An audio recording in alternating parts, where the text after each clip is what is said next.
Well, hello everybody, it's Dr. Drake 63 here today. This is video number 2, my project with the Remington 700.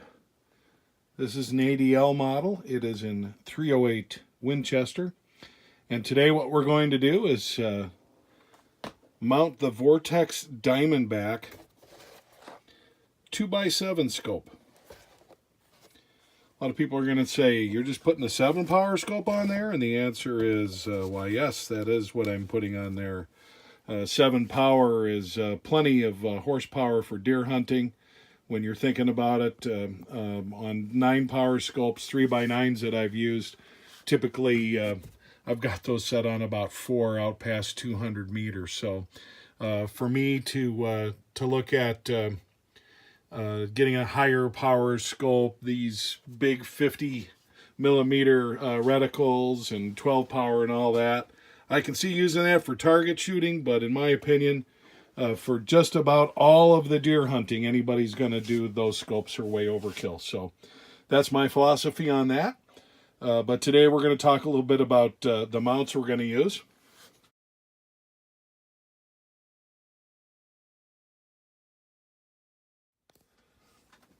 Starting right here. I don't know if you can see this, but if you look at the height of these Weaver style mounts right here, you're going to notice that the back one is thicker than the front one. And why is that? Well, that's because the back of a Remington 700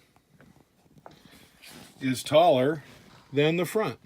A little bit easier to see right here. So you don't have, you don't use mounts that are the same. If you get a one-piece rail type of scope base or Picatinny rail mount, something like that, it can't be just flat across the bottom. It has to accommodate for that. These are the ones that came from the factory, and given the job they do, unlike the scope, which I was quick to take off yesterday, these guys right here, we're going to make sure they're nice and tight and go ahead and use them. Also going to talk a little bit about the mounts I'm going to use. And you'll see these a little bit better here in a second, but these are a 2-piece Weaver style 1913 rail, however you want to call it. I like these because of how positive these lock in, and you can kind of see right here, this little spacer goes in here. This is what engages the rail, and I just happen to like this style a lot better than the more typical style that you see. First thing I'm going to do is just make sure that the factory mounts are tight. Sometimes these things come in loose. You'll also notice I've got this in a vise, a little bit of a padding here with this rag. We don't want to scratch up the stock, but I don't have this tight at all. It's just to kind of hold it still for me. I don't want to put any real torque on this vise and do any damage to the rifle at all. So a little bit of hand tightening here, and we're satisfied with that.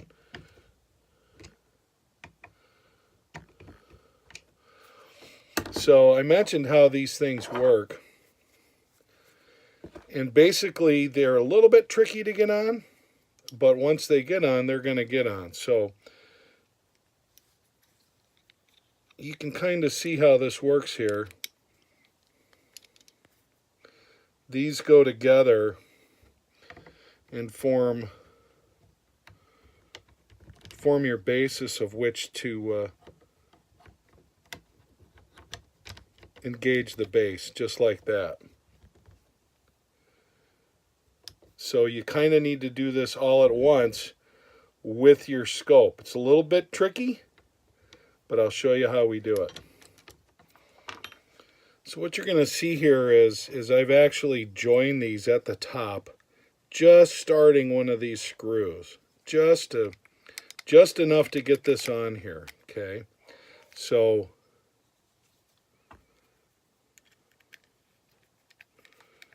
just want to engage this screw enough so that doesn't come off, and we're going to do that on the front. And we're going to do that on the, or I called it the front, in this case it's the back. And we're going to do that in both locations. Again, what am I doing? I just want to hold this together just a little bit. Just enough to get a start.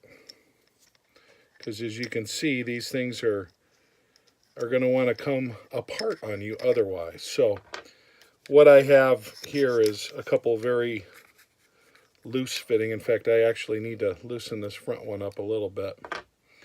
Just enough so it doesn't come off. Okay. Then the next thing I'm going to do is insert these slots right here. Okay. Now, need to be careful, kind of hold these in and look where you want your positioning to be. That's going to kind of govern how these mounts work. Okay, so right now I've got a bit of a start here. So you can see just loosely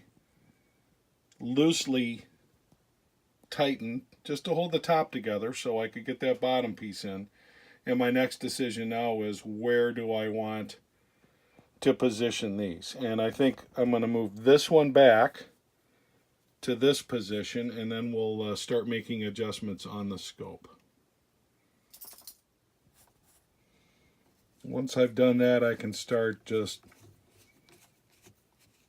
tightening the bottom enough so that it's going to get a purchase here, and I do that front and back. And next we'll figure out where we want that eye relief to be.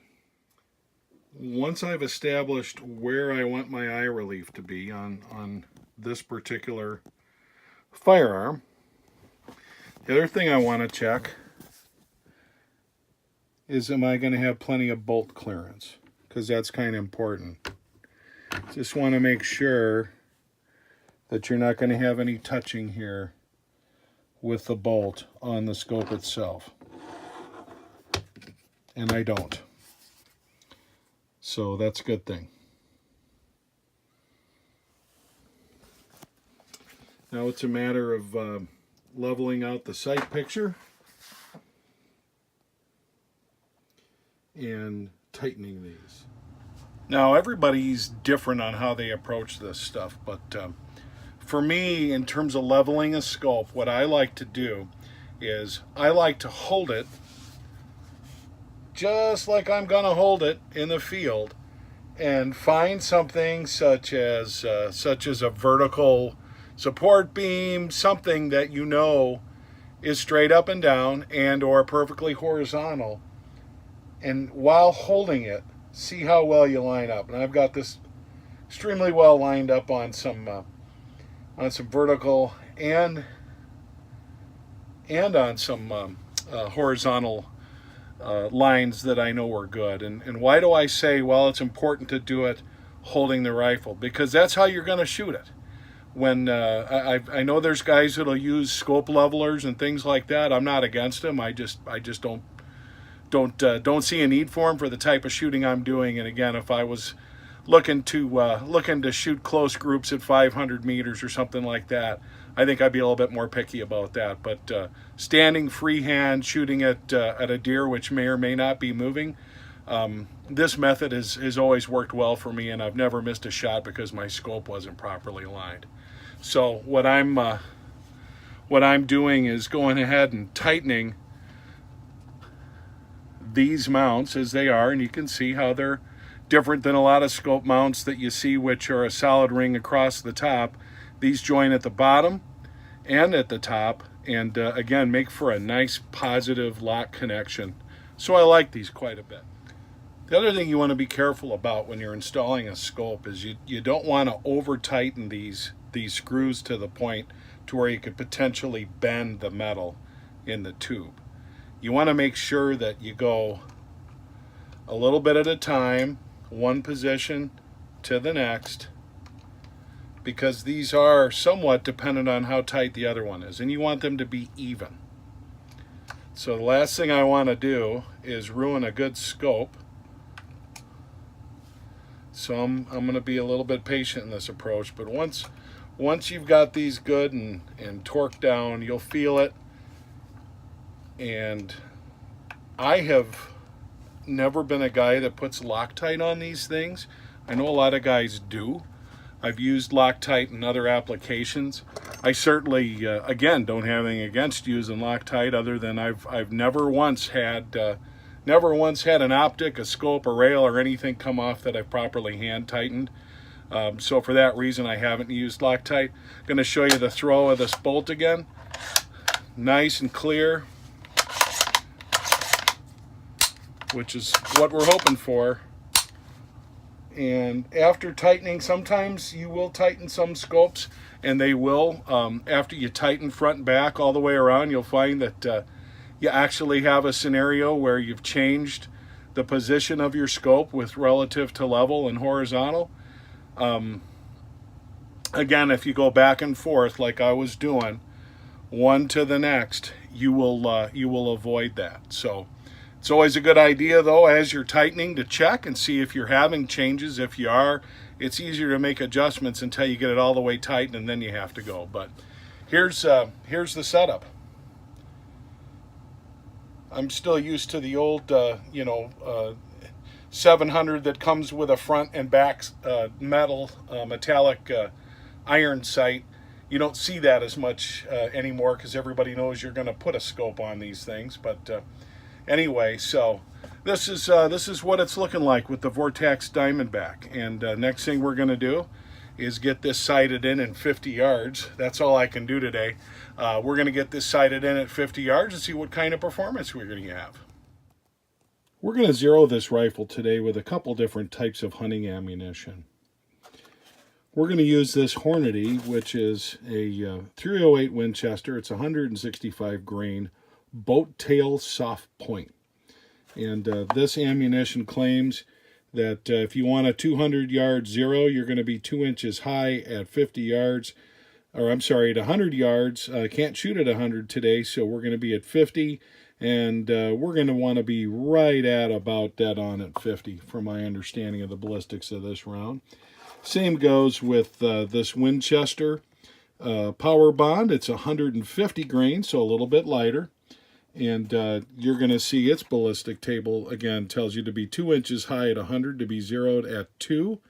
And so, again, right around dead on. I've seen some tables that indicate you should be actually even about 1/10 of an inch low at 50. Now I'm going to be shooting seated. There's a lot of other variables that come to play. So today's about just getting the rifle scope basically on, and then doing some better testing with it, some better sighting, if you will, once we can shoot at longer distances. I wanna shoot with the same kind of ammo I'm going to hunt with, and I've had some good luck with these Hornadys. I like how Hornady is able to form that soft tip in a nice ballistic shape. If you look at the Winchester, for example, this is more of a hollow point, so that's going to be nice and ballistic. This is a 270 Winchester, so different caliber, but you see with the Remington core-locked, I've had good luck with accuracy with these, but these tend to be a little bit sloppier on the ballistic point compared to, say, these Hornadys. If you're looking at the two of them side by side, one has a little bit more of a ballistic shape than the other. The Hornady in 308 is on the right. This is Remington core-locked, although I've shot some darn good groups with Remington core-locked. That 270 Winchester is basically a necked down 30-06, whereas with the 308, it's a cut down 30-06, so less powder. As mentioned, the military says you can hunt out to 800 yards, not hunt, effective sniper range of out to 800 meters. That's what the Army says. The Marines say it's 1,000. I'm not going to be touching either of those distances. Going to point out as well that I never go anywhere where I'm shooting without taking this bit driver set. You just never know when you might need to do something, when you might want to change something. It's got a few other things in here. This is a tool that adjusts the front sight on the Galil. Here you have a front sight adjustment tool for an AR style. In addition, when I'm out and about shooting, I always take this guy with me. It's always with me. I'm not always shooting an AK, but this does a good job should I ever need to do anything with an AK. But I recommend to anybody, if you go to the range, take some tools with you. There's nothing worse than getting to the range and finding out, oh geez, I wish I had this with me. I want to make this adjustment, and then your range trips over. So there is that.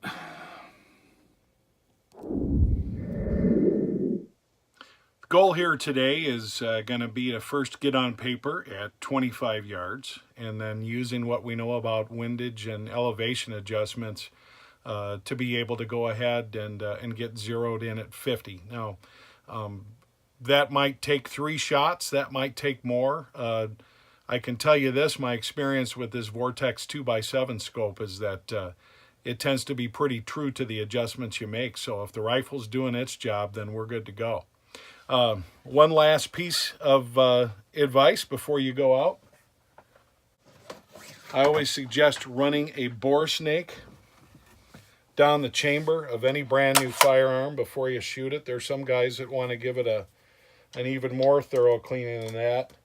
For me, the bore snake is more than enough. And